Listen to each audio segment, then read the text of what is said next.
You're listening to the Go Lightly Martial Hour on freedomtalkradio.net.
Hi guys, show number 83. It's Monday, the 18th of August in Australia, 2014.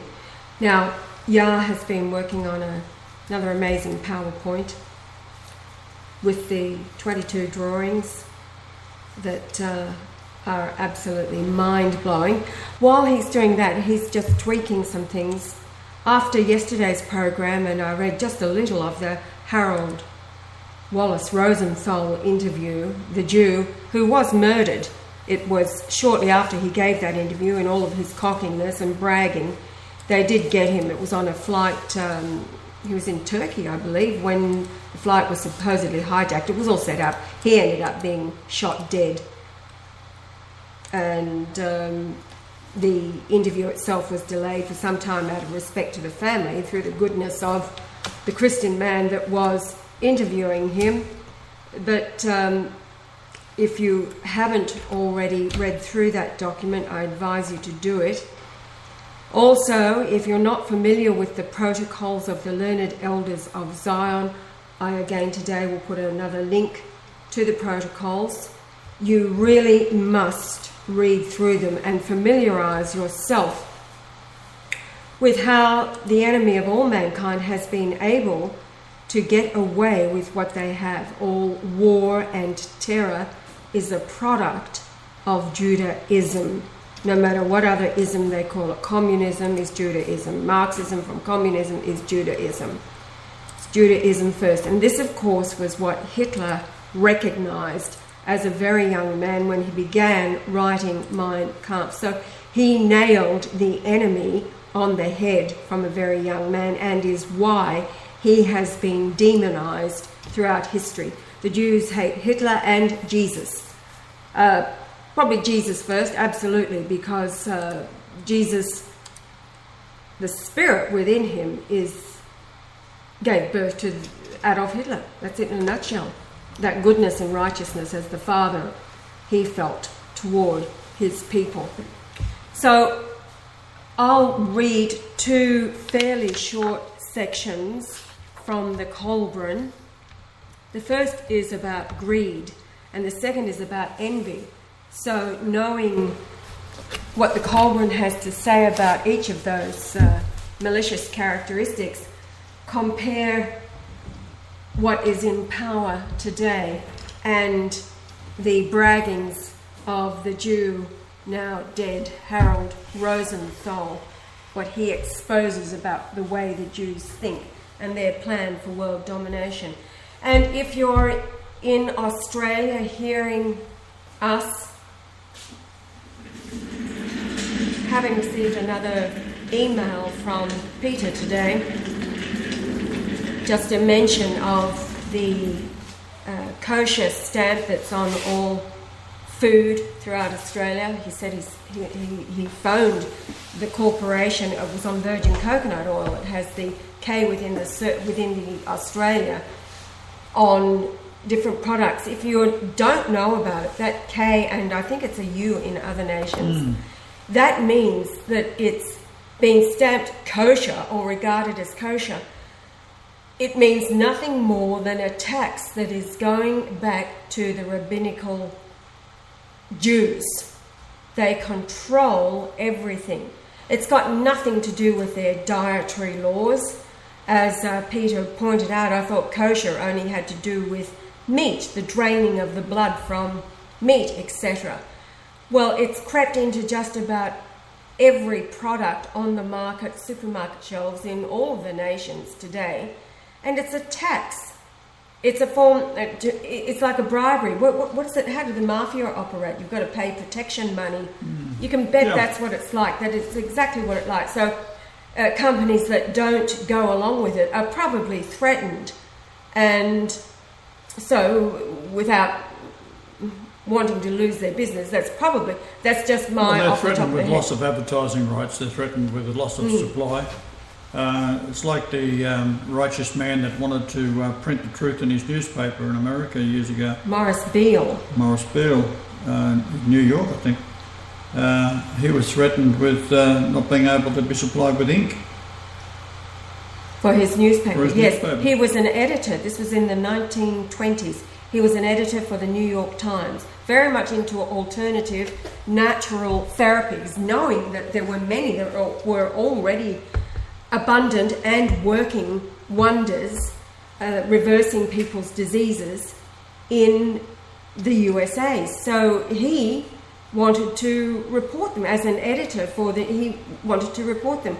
Well, he soon found out that can't do that. You're offending those with the advertising dollars, being Big Pharma. And it was actually the electrical company who threatened to cut off the power to the newspaper if he pursued running a story about the alternative health therapies out there. So that's the stranglehold that and it was after that he resigned, and he actually bought, I believe it was Columbia Press, and began printing as an independent newspaper the truth as he understood it. But he also wrote a book called The Drug Story. His name is Morris, Morris Beale, B-E-A, I think it's double-L-E. And it's available through a source called soilandearth.org. It's an Australian library, a man in Australia who's got this library of out-of-print books and documents, and you can join and pay a small fee or not pay a small fee. You can still get access to download the documents that he has. That's how I was able to track it down. If I can, I'll get the link again and I'll post it for everybody. I don't believe in, I believe in sharing all information. The diabetes protocol, Adam actually paid $50 for that download, so I posted it for everybody to have the information. So it's an ancient battle been going on, and Yah, in his time in Canada, it was really in Canada that he proved absolutely to the Jews that I'm Christ, I'm back. I was living on a lake in Port Alberni called Sprout Lake, and I rang the Mossad which was the security in the Israeli embassy in Ottawa, and they passed me through to various sections to talk to the Mossad. And I said, well, come out and kill me and prove it to yourself, and then we'll negotiate. And of course they tried that. We tried it with bullets. Later on they tried it with cyanide, and they had the police in their pocket. And what they do in America and Canada is that to spy on me, they'd get the CIA to do it, because the laws are in Canada, you can't use the Secret Service of Canada to spy on your own people.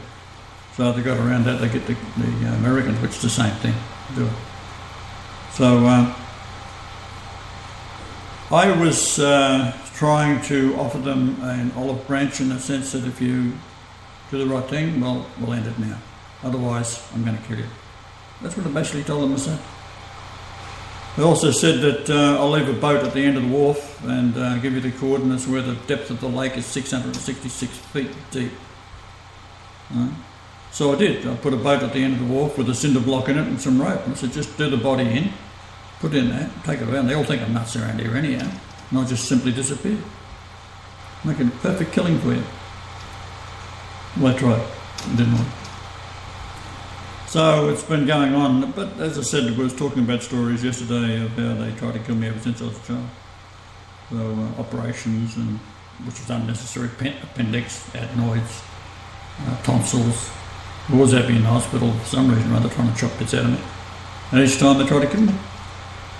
I remember one time, I was only about 5 years old, and righteous anger, I was laying on the slab, or on the operating table, I guess it's called, and this doctor put a mask over my face, which I wasn't happy about, and he's got the anaesthetic, and they used to spray it in, so you have to be forced to breathe it. And I grabbed the sides of his hands, which was holding the mask down after he sprayed and got me in the eye with it. And then he held the mask down with two hands, and I grabbed his hands and I lifted him off me. And I recall him saying to the other doctor, I said, he's a strong little bugger, isn't he? And I had lifted my arm straight up and he couldn't hold me. So he was off the ground. That's at the age of 5. So that's what happens when I get pissed off. The angels, or the soul within me, of course, I shouldn't say within now, because the soul is more on the outside, the creation soul, the creator, causes the body to do marvellous things. And I've experienced so many times that they've tried to kill me, and just doesn't work. Bullets bounce off like Superman, if you like. So yeah, so that's what this is all about. So these Jews are so stupid, and Hitler had it right. He said these Jews are just plain stupid. Now, when you left Canada, you told the Canadian authorities that the battle... I said to the Canadian authorities that the battle was in Australia. It's where it will be won. Australia had been set up to rule the world with all its... destroy America, and then we're going to destroy Europe, and all the elite of their minds would come to Australia and rule the 500,000 that's left alive. 500 million right? around the world. Around the world. Mm. So this is they are insane to even think of the numbers like that. But 500 is Antichrist, by the way, in Greek. So I used to do strange things after all this is happening. I become very aware that the police were all over me, and I had two lines into the house, a fax line and a telephone line. And this particular day I rang the RCMP in Port Alberni and impersonated one of the officers, said that this was we were in the Messiah's house. Would you just send a fax back verifying that the line is still clear? And minutes later, I didn't speak to anybody in the police station, I just started speaking on the phone. I rang the police station, started speaking. And I said, this is a message for the surveillance officer of the Messiah, where we are in the Messiah's house, and send a fax to check the fax line. And a second later, the fax came through with a message, all clear. And this is the kind of thing. So over the time, there was a bit of a repertoire started to occur that was based on humour. And I do funny things, like I'd impersonate different voices, James Bond or whatever. Another one I did was the answering service was James Mason. In the voice of James Mason, which was the Lord of the Manor. This is if you ring the phone, right? The Lord of the Manor is not here at the moment. Is out strolling upon the lake. And of course, this is a Jesus inference, right? Unfortunately, the lake is frozen, and we do expect him back to return the call. Well, the phone would ring all day. People listened to it, because I'd be down in the lake building a boat. And the Indians called it the Jesus Ark, because they all knew who I was, right? Because the whole thing became all blown out of proportion because I was doing these strange things all the time. And already that my ex-wife had threatened that she was going to kill herself and then have me blamed. So I'd gone into the sergeant Anderson, who was the head of the RCMP, sat down and said, look, this little lunatic I'm living with is threatening that she's going to do herself in and blame me. So I'll tell you before it happens, right? And he said, oh, have you got her under a psychiatrist? And I said, yeah, well, I'm very good friends with Dr. Helen, the head psychiatrist, who happened to be the leading psychiatrist that was in the charge of Alberta province and retired to Port Alberni to live out the last few years being in charge of the less stressful Port Alberni branch of the mental health. And I'd gone in there and got to know him, you see, because I didn't want to start a religion based on what I was doing, because that's the last thing I wanted to get experts. And he became convinced I was Christ and got his friends in the universities, which I advised him to do, who were trustworthy, to study what they had before them. And of course the numbers revealed absolutely in a mathematical way. It doesn't have to be anything else, it's just strictly mathematics. That's why this last PowerPoint we're doing is all, if you are intelligent enough, be able to see what's happening, you'll be able to understand that the 3168 is Lord Jesus Christ in Greek, and that's a given. Everyone knows that because it's based on Greek gematria. So this next series that we're doing, we'll finish it today and upload it today, I think. And it shows you the measurements in all the various measures of the earth in Roman or in Greek, in English and other forms of measurements that all come out of the pyramid, in fact. All the English measures come out of the pyramid, the reed, the rod, the acre. All these things, foot, inch, were all standard up until the time of Elizabeth I, where she altered, or the Freemasons altered the distance somewhat in an attempt to, because they knew it. Right, this is in the old ancient records. They were all in Alexandria and these places that the Catholic Church took over, or the Roman Church took over in 409 or something. In any case, stating they burned the records in Alexandria. Well, they haven't. They're all in the Vatican. So all these things are available to the elites, if you like, which are, of course, the Jews that control the Vatican. And they have all the numbers in there. And these have been available for centuries to the various powers that be around the world, in particular England. And it has all these measurements that are all based on the 3168 number, which is the creation of the earth. For example, if you put the moon against the earth, then draw a circle around it, touching the two, it's 31680 miles. So if you take 4 positions of the moon around the earth in a solar year, the 4 positions, donating the seasons, are at 316.8 degrees of arc. You'll see that in the drawings, which I'll reveal to you. But as I say, I've been doing this type of thing for many, many years, and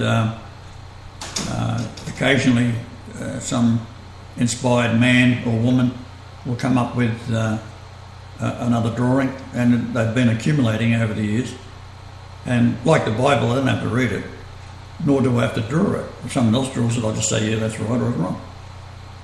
And these drawings that I'll be showing you is very similar to the countless thousands, I haven't even got a number right now, of drawings that I've done over the years. And quite often we have sat down, gone through the old records and looked at them, and I've got a strain to think when I did it, what I was thinking at the time, how it came about as a progression of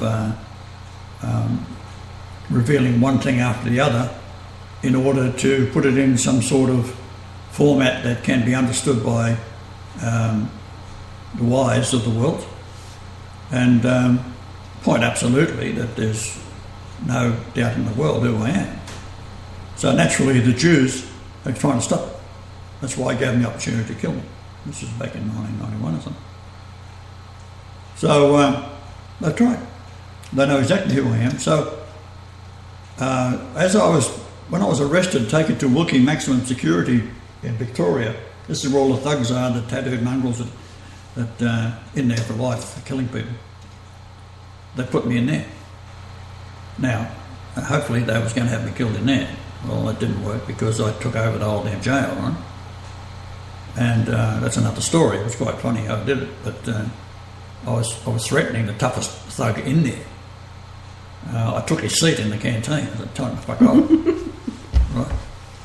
And then it was just, the guards would say, "Listen, what are you doing? They're going to kill you. They're going to blah, blah, blah." I said, "Yeah, well, don't worry about that."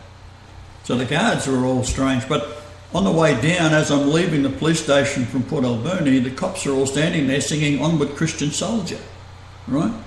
Well, the dopey bastards didn't realise that the phone number, and you can phone it and check it, it's 720-2424 in Port Alberni. Well, the 2424 is Jesus in Greek. Like, hello. So even not only the location of where it was, on the latitude was my name, right? The longitude was the age I was when I went to the cross in days. And this is how it is. So the house I built in Quesnel, northern British Columbia, from the house I was on the lake, was 280 miles, which is the gestation period. And if you measure from that house to the house I built in Port Alberni in kilometres, where two of my children were conceived,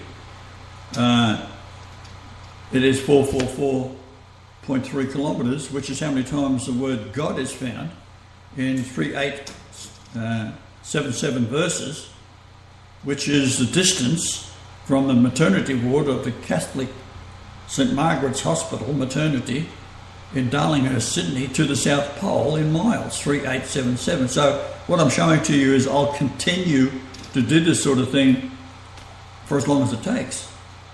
But I should also say the angels are just about here. People keep asking me, "What is going to do this?" Well, I don't want to tell you. Well, I know. Well, only God knows, as they say. You know? Well, there's a very large planet sitting over the distance between, it's actually 942 miles off the coast, south coast of New Zealand. And I was going to do it again today to confirm the precise, because we knew where the axis of the Earth was in England when we was there. I worked it out. And it's within a few miles of being, because I wasn't going to go out in a bloody rowing boat to find out exactly where it was in the sea. However, it gives me close enough. But what they're doing down in Nehemiah, as of yesterday, it's all blacked out. So there's something huge that is drifting past in a stationary position. It is fixed over the South Pole, and it is between approximately 942 miles off the coast of New Zealand and in a line to the South Pole original point, which passes through the Nehemiah Station 3. Now, New Zealand is 888 miles between longitudes and latitudes. So you go to the latitude north and latitude south, draw a line and then measure straight up between the two and you get 888 miles. Well, every adult who was educated in New Zealand knows that. Every child educated in New Zealand doesn't know. They've taken it out of the mind of the masses because they don't want you to know, because the gematria for Jesus, of course, is 888. So it is very prominent. But it's also one of the most evil countries on earth, with the child sacrificing, and the Jews go down there. They dominate everything, of course, and they are completely devoured by the beast, as is Australia. Now, having said all that, they've got this planet that is seen, if you go back 3 or 4 years, you can see the planet going across the sky in the Nehemiah archives, if you like. And the archives, I shouldn't say archives of Nehemiah from the station itself, they've got it, but they're not showing it. It's of people that have taken and uploaded to YouTube of the strange planet that's appearing over Nehemiah in Antarctica. Well, today it's stationary, and that means that if you look when you see it, it does show up on occasion, and it is much larger, and it is just above the horizon from the camera's perspective, looking at Nehemiah Station 3, and it's, if you could say, let's call it metres, if you're looking at the station itself, it's about 20 metres above the horizon and 20 metres to the left of the station itself and stationary. Now there is another, which I've seen very, very poorly, what the Jews do as soon as they find out what I'm up to, they'll go and then try to make it out as being a camera flare, where it's, of course, it's a planet with a crescent of light on it, and it's a different wavelength of light that isn't received from the sun or the reflecting off the moon. When the moon goes past, it's only about 1/10 its size, to give you some idea of perspective. So if you look up in the sky as the moon goes over tonight, have a look at it and multiply that by 10. That's how big this thing is. And it's in between New Zealand and Antarctica. Now, what the Jews have done is they've taken the same but much smaller image about 3 to 4 years ago, and then photoshopped it over the actual edge of the building so that it looks like it's a lens flare. This is what the idiots get up to. But they never thought, of course, that it would become a stationary object over the new axis of the Earth, because they didn't know it was going to happen. And that's what's keeping the Earth from rolling over, because you don't want the Earth to roll over quickly, because we are in the northern hemisphere of the Milky Way galaxy as of December the 11th, 2011. That's because the Mayan calendar is out by 375 days. The Gregorian calendar didn't realise when they set the Gregorian calendar up, they've got to take into consideration the 365 days between 1 BC and 1 AD. And they also altered time by adding 10 days to it, so that gives you 365 plus 10. And the time was altered, making the 5th of October 1582 the 15th of October, and the previous day the 4th of October. Now, coincidentally, that was the date that the conclave in 1978 had elected the Antichrist, John Paul II, the beloved John Paul II, to rule the world for 25 or 27 years, in a stupid amount of time where they should have put a slug in him, which they tried to do, when after 942 days in office, right? Hello. There's your 942 days again. How many times the word Jesus is found in the New Testament, and how old I was when we moved from 105 Rothschild Avenue to 3 Old Botany Road, Mascot, on the 10th, the 222nd day of the year of August 1946. Why? I weigh 222 pounds. There's 222 verses with the word truth and 222 verses with the word wisdom. Isaiah 22:22 is the key of the house of David. David in English, D-A-V-I-D. You got a 4, you got a 1, you got a V, you got a 22, you got a I, which is 9, and a D again, which is 4. Multiply them all together, it gives you 3168. It's the key of the house for 3168. It goes on and on and on. So in this new upload I'm doing, it shows you many miracles, but also miracles associated with myself in this lifetime that had court appearances and all sorts of things involved in it, and how I lure people of demonic spirit into moving against me by giving them the opportunity to rip me off. I've done it over and over again. You think, well, that's stupid, you're losing all that money. It doesn't matter. I'm gaining the earth. I'm here for the children, not for the dumb bastards that reject me, especially the Jews. As I've said, there won't be one Jew left. I'm finished with them. Anyhow, having said that pleasant thought, carry on, darling. Speaking of the Jews, greed. Let's see what the Colburn says about greed. Commit no avaricious deed to obtain additional riches. Fill not your heart with love for the possessions of another. nor support yourself with that which belongs to him unless you have his authority so to do. Avariciousness turns a kindly friend into a bitter foe. It drives the trusted servant away from his master. It comes between husband and wife and alienates father from son. It is the keeper of the storehouse of evil and the companion along the road to vice. Suppress greediness when a division of property is made, and take that which is justly due. Guard against the greed which can cloud your thoughts, so that you are unable to see clearly that which is rightly yours and that which belongs to another. A man who is greedy and grasping within his own household is as a worm in a good apple. He spreads rottenness through the whole. A maggoty fig pollutes the crop. Greed will gain earthly goods, even riches, but it distorts the soul. The soul of a greedy man is not pleasant to behold.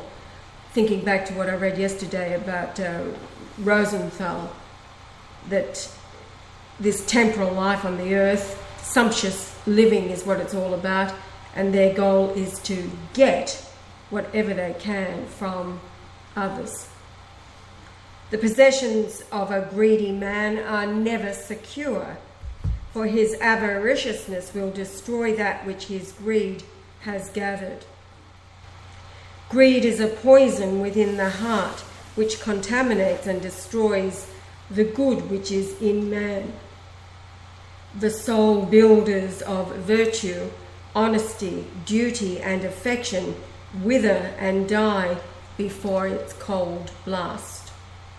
Avariciousness is the grave digger for many who bow to it, for they enter their tombs while young, but greed is best known as the vice of declining years.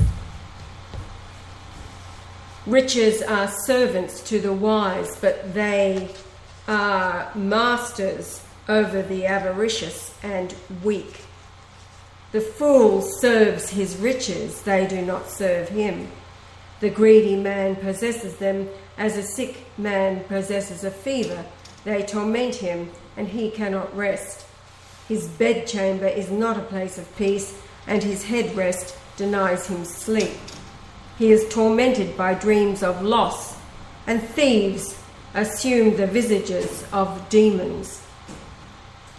Of what good are gold and silver when an abundance causes so much wickedness? Have they not stripped countless women of their virtue? The metals, the great God placed in the bosom of earth to serve man, have become his master. But blame not the metals, for they of themselves are neutral. Again, thinking about the Jews and their hold over the gold reserves of the earth, they place everything over the ownership of gold. That's so apparent in the protocols of Zion. It is, and of course, we have the Rothschild Empire starting out with Mayer. What was his name? Changed his name to Rothschild. The Amschel, whatever his name was, Mayer Amschel Rothschild, 1776, and he was a goldsmith. That's where it all started. So this possessiveness over the gold, and it's apparent through their rigging of the markets around the globe who it is that is controlling everything. So, well, that's the basis of the fiat currency, and then to change the ultimate currency from gold to human flesh was the straw man. Now, you can get the book, The Straw Man Burneth, which I wrote on lulu.com. Just put in Brian Leonard Golightly Marshall into the search engine and it'll come up. And The Straw Man Burneth. It'll come up with lulu.com. You go in there, you can either buy a book and they'll print it for you and send it to you, or you can get it download free, PDF or whatever.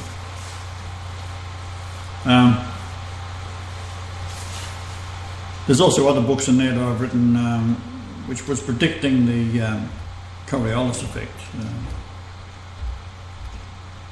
based on sport. If you're a runner, for example, and you're running around a stadium, there are parts of the stadium which will be easier to maintain speed than other parts of the stadium, which is it's like virtually running uphill because you're running into the turn of the Coriolis effect of the Earth. The same with playing sport. If you're a golfer, for example, and in particular with golf, you can drive a ball 200 or 300 feet or metres, whatever, how good you are, and it'll curve to the left or curve to the right, and you think, oh, bloody hell, I've sliced that or I've hooked that. In actual fact, in most cases, it is not the club head at all, it is the fact that it's in the air and the Earth's rotating around the ball. So if you was in the southern hemisphere and you fired a ball, hit a ball north, the Earth would rotate under it and would cause the ball to appear to be slicing to the right.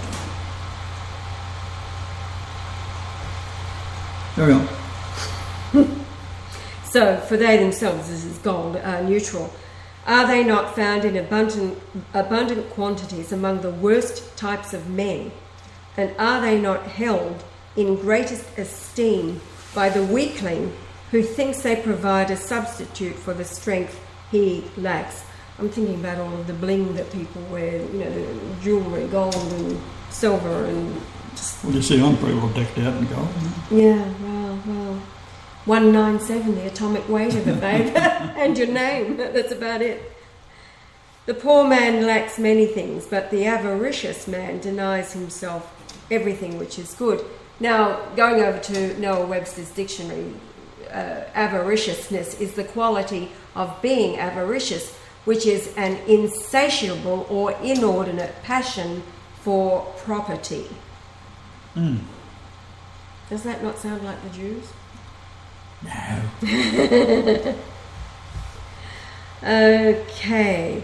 Expect no kindness from the avaricious man, for how can he be kind to another when his greed makes him so cruel to himself? How can he respond to affection when his affections are enwrapped in unfeeling things? Now, the wealth of a nation like Australia is in the ground. It's not out what you've dug out already. What's the good of having a mine that is, if it's been completely depleted of the resource that's in the mine? Right? So Australia in particular, it's as large as the continental United States and only has 30 million people. I think that might be an exaggeration too. And who owns it? The Jews. So all this wealth that is in the ground in Australia, Tasmania, for example, has a small population but very rich in resources, and it exports $50 million per head of population, and yet there's people down there on welfare or starving on the street. So here's Tasmania, 50 million per year is exported per person.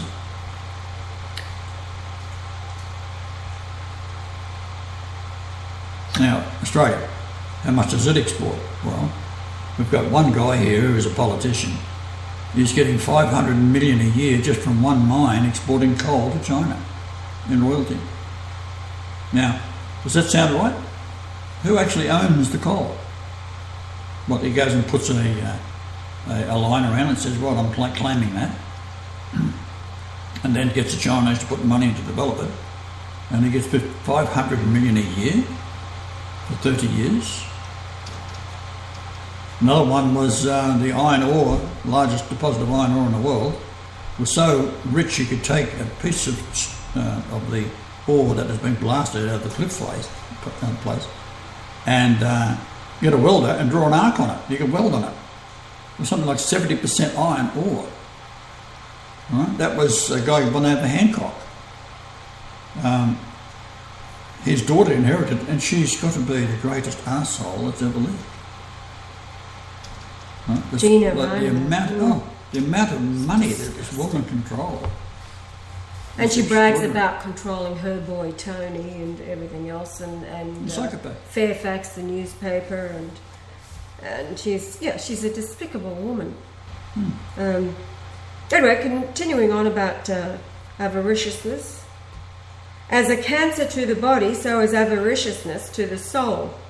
Greed is king in the land of the small heart. Greed has seduced as many women as have soft words. To be thrifty and provident is natural and good, but avariciousness is an unnatural perversion of these virtues and therefore evil.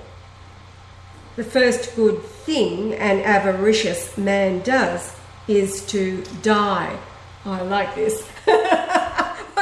Awesome. Hello. Fear him that can kill both body and soul in hell. You're in it. So the Jews know all about me. Fear him, Jews, is your history. Okay, so just reiterating that, the first good thing an avaricious man does is to die. And his death is the first benefit he bestows on man. Hello. Now the Zohar, which is a prophecy of the Jews, something like in the year 1200 or around there, they predict that 6 million Jews will die of what today they call the Holocaust. Now, in the First World War, a public relations company told the Jews that the best thing they could do to make something happen is to repeat it constantly through advertising and books and so forth, which they did. That there were 6 million Jews died in the First World War. Second World War, wasn't it? First World War. First World War. That's when Originally. It was originally. Okay.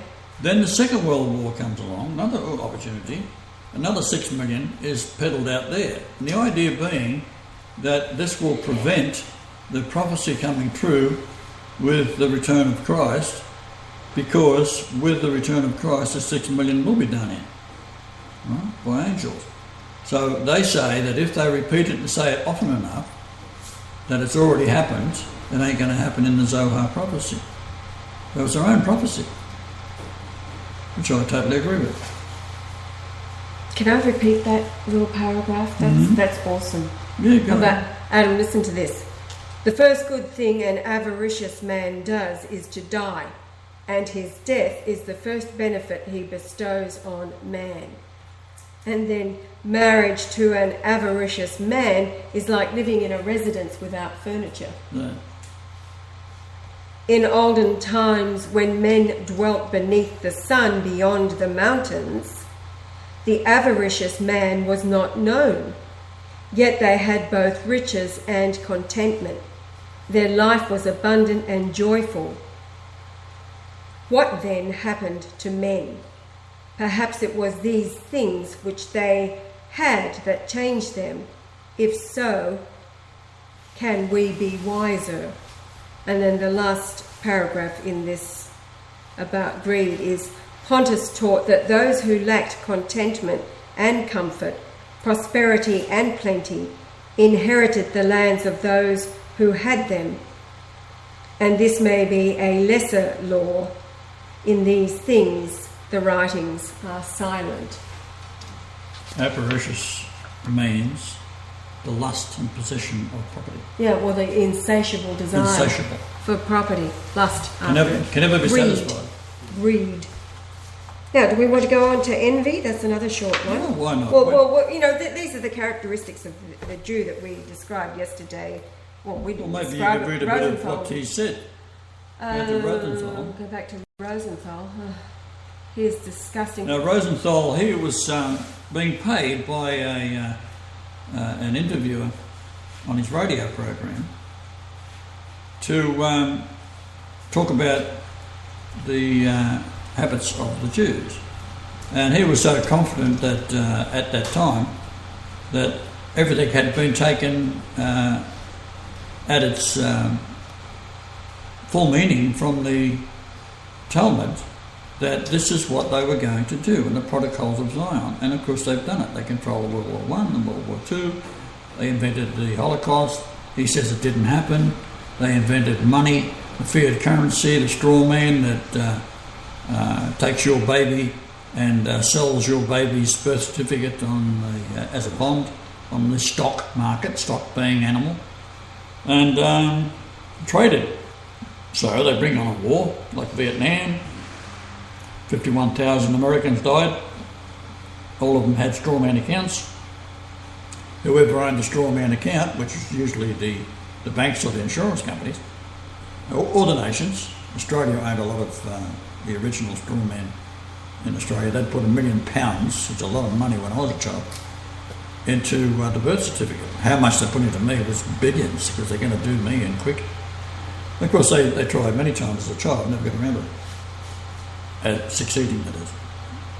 So today I must be worth $1 trillion, because they still haven't been able to kill me. They're betting on they would kill me, but they couldn't. So there was big money trying to kill me. Right. So as it turned out, they tried to get me in the Vietnam War. At the age of 17, they changed the call-up to 19-year-old. When I turned 19, they changed it back to 17. Who knows why? But each time I missed the call-up. And I said openly, I'm not going to fight for Australia in any war, because number one, I'm a big target. They put me in with a bunch of jockeys. And who are you going to shoot? Well, you shoot the big one first. But that was just a sort of flippant remark I made at the time. But I said, you can put me in jail, I ain't going to kill nobody. Just period. I'm fighting no Jewish war.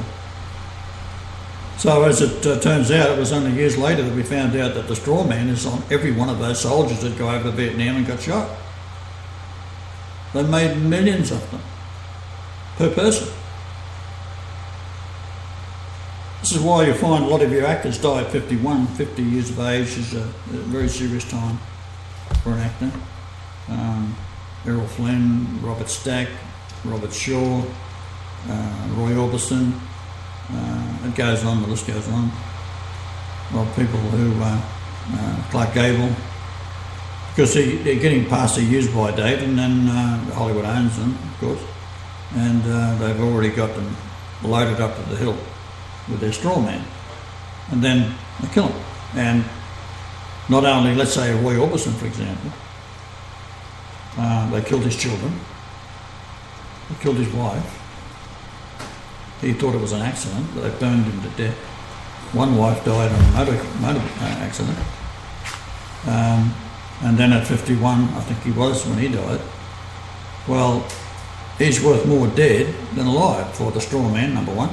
Number two, the sales of his records skyrocket through the roof.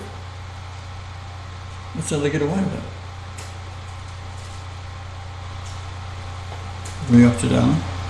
Oh, well, here's a better one. Lying and deceit. Just going back over one paragraph from Rosenthal You're talking yesterday. about my first wife, and my second wife, and my third, and my children, and my brother. Well, speaking, just reiterating, from yesterday, money is more important than morality. We can accomplish anything with money. Our people are providing that in Israel, where its strength against attacks is a permanent state of war readiness. Israel can now win in any encounter. And so that's just reiterating. But let's move over to lying and deceit, because the 5 great falsehoods which I read out yesterday, Jesus is a Jew, that great big lie, and that 6 million died in a Holocaust during World War II.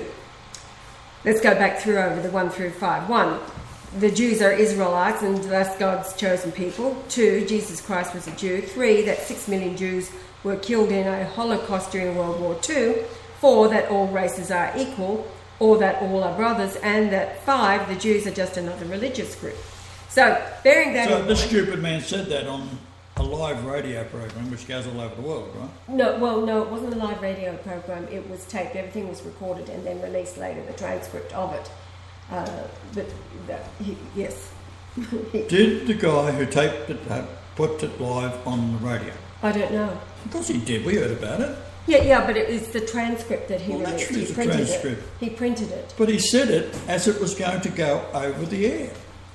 Oh, I'm not sure. I'll have to go back to the... It says No, in the you're missing beginning the how whole it point, came don't about. He said this being recorded, knowing that it was going to be made live on the radio. All right. Right? Okay. When you broadcast, like this here, we're doing an hour before the show, right?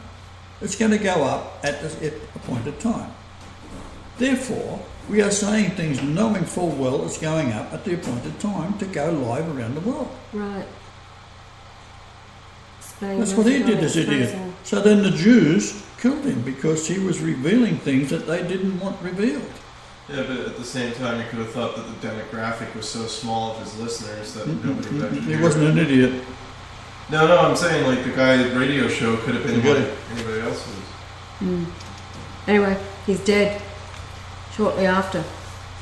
And, all right, let's go into lying and deceit. Avoid the liar, turn from his path, but fear him not, for falsehood is the weapon of cowardice. A lying tongue reveals a craven heart. Lies and deceit are the merchandise of the weakling and coward. Avoid contamination from their foul wares by shunning their company. Putrid meat defiles the pure air. Leave the liar alone to squat in his web of falsehood, spread for the unwary. Despise his shifty mien. His front is bold and his manner confident. His words are strong, but within his heart trembles, and his spirit is shrouded under a mantle of fear. Lying and slander, weapons despised and rejected by the real man, loom large in the armament of the weakling. The tongue of the liar is a shovel, wherewith a pit is dug to trap the innocent. He who makes himself the friend of the liar lacks wisdom, for the friendship of a double-tongued one is like dwelling in an abode built over a morass. God turns his back on the hawker of lies, and an abomination to him is the man who nourishes a secret grudge. If any man voices to you a grudge nourished secretly in his heart, shun him as the plague. Neither do nor say anything which will make the false words of a liar to appear as the truth. Commit no deed which supports his speech. Leave him to peddle his slimy wares among the weaklings and fools. Silence lies as well as speech. The heart can lie as well as the tongue. There is the lying deed as well as the lying word. A liar is betrayed as often by his deeds as by his words, for his deeds are cowardly, while his speech is bold. The liar seeks to deceive himself as well as others, for he knows himself for what he really is. Being hateful even to himself, he wishes to make himself different. He practices deceit not only upon others but upon himself. The man of lies is never wholly joyful, for he walks with the ever-present fear of exposure. Despise him, for he is unworthy of hate. The deceitful man lays a trap at his own doorstep. Avoid his habitation as you would the hole of a scorpion. If a man deceives you once, he will do so again. Disdain all flattery, for a man should be above such things. Flattery is the handmaiden of deceit and the child of hypocrisy. Let your dealings with men be straightforward and open. Have no dealings with those of the double tongue. A liar like a serpent cannot follow a straight path. The cowardly spirit trembles as it walks in deceitful ways. Fear and servility breathe lies, as filth spawns maggots, and he who deals in them is to be despised. Though the deceiver successfully fools all men, he cannot deceive his own soul nor escape its constant rebuke. Could he but see the horror he is fashioning, he would recoil before its hideousness. The deceiver is like an apple which appears wholesome without, but under the skin is rotten and full of worms. Like the liar, he has the heart and bearing of a slave, for within himself he is not free.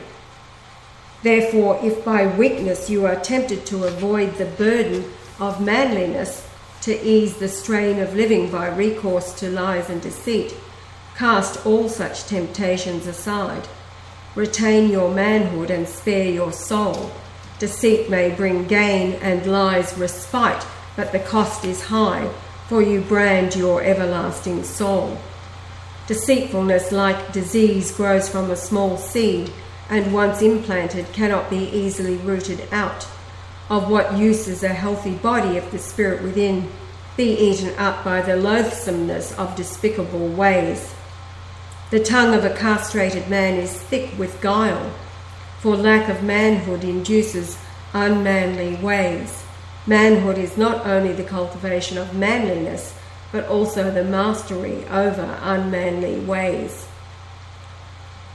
A slippery tongue may deceive many, but prudence will secure the wise. A man is known by his companions. He who lives on a dung heap will stink in a perfumed garden.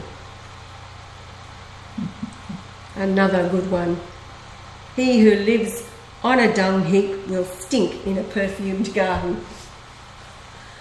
Does sink or stink? Stink. Well, we're out of time. We've got just enough time for Heiko and Christ is Back or Rossano. Whatever you like. Rossano Brazzi by Ya. Let's go out with. All right. Later, Gators. Talk to you tomorrow. Bye-bye.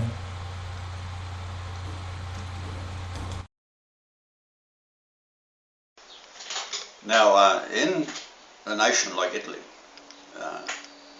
there's a lot of singers, as you know. And in 1958, Rossano Brazzi made a movie with Mitzi Gaynor and John Kerr, and it was called South Pacific. And Rossano had a nice singing voice, and at that time my sister used to hold kissing competitions and bring all the girls around from about a 3-kilometre radius. So I kissed every girl in that area of Mascot in Sydney. Unfortunately, my sister always insisted that she won, although she looked like Carl Malden with a very big huge nose. She wasn't my favourite at all, and I think there should be some sort of law against kissing your sister.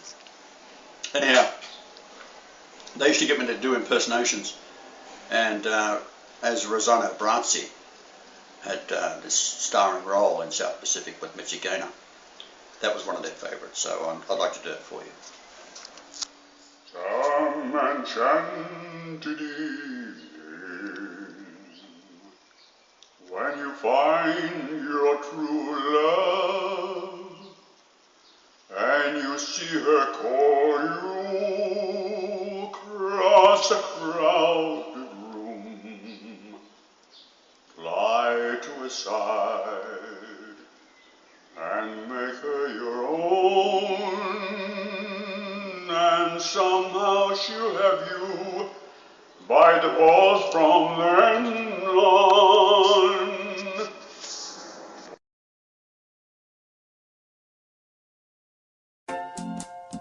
Just said to me the name of this man. His name is Jesus Christ, he will come back again. So I said to John, I love you, my father. I want to stay with you forever. And I promised John I killed the devil within myself.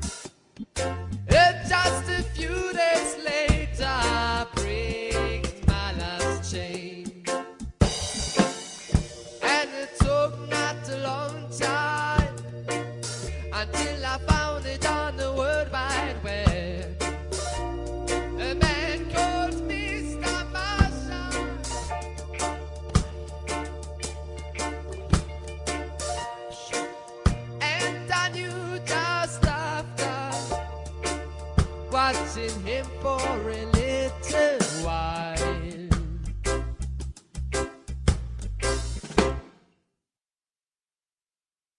Christ is back. Christ is back on earth. Christ is back. Christ is back on earth. Christ is back. Christ is back on earth. Christ is back. Christ is back on earth. So turn your back on the devil man,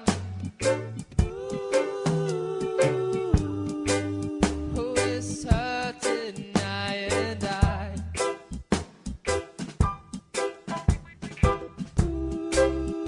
Cause together with the devil man,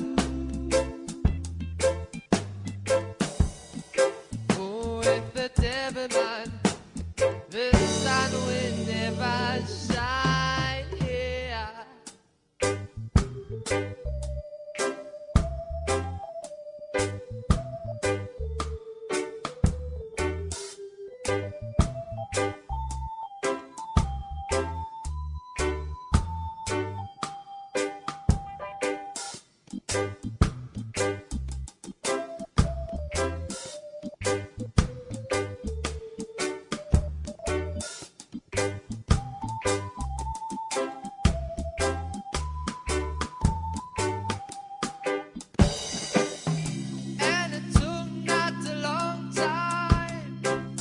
Until I found it on the World Wide Web. A man called Mr. Marshall.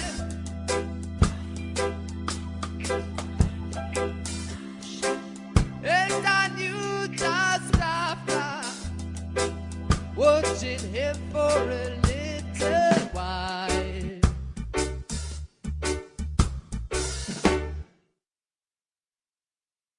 Christ is back. Christ is back on earth. Christ is back. Christ is back on earth. Christ is back. Christ is back on earth. Christ is back. Christ is back on earth. Christ is back. His name is Brian Leonard Golightly Marshall. Christ is back as the Almighty Father. Christ is back. Oh, what a joy, what a joy, oh, what a joy. Christ is back.